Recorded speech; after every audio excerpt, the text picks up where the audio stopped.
Hello বন্ধুরা, তোমরা সবাই কেমন আছো? আজকে এটা আমার প্রথম ব্লগের প্রথমেই সবাইকে শুভ সকাল জানাই। আজকে দেখা যাক 1850 টাকার মাছ কিনে কত টাকায় সেল করতে পারি। চলো দেখা যাক কতক্ষণ পর কাস্টমার আসে।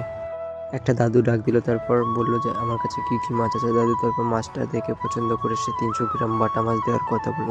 300 গ্রাম মাছ দেওয়ার পর আবার নতুন জায়গায় আমি চলে গেলাম। তারপর কিছুক্ষণ পর একটা কাকিমা এসে বলল তাকে একটা রুই মাছ কেটে দিতে হবে। তো আমি তার জন্য বটিটা সেট করে রুই মাছ কাটতে শুরু করলাম।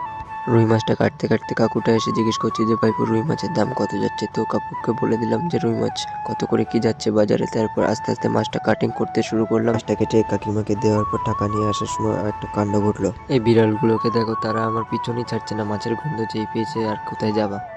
লাস্টে একটা ঠাকুমা এসে বলে একটা রুই মাছের লেজের দিক থেকে 450-500 গ্রাম মতো মাছ নেবে। তো তাকে আমি হাফ করে কেটে দিলাম মাছটা। তারপর আস্তে আস্তে বাড়ির দিকে রওনা হলাম।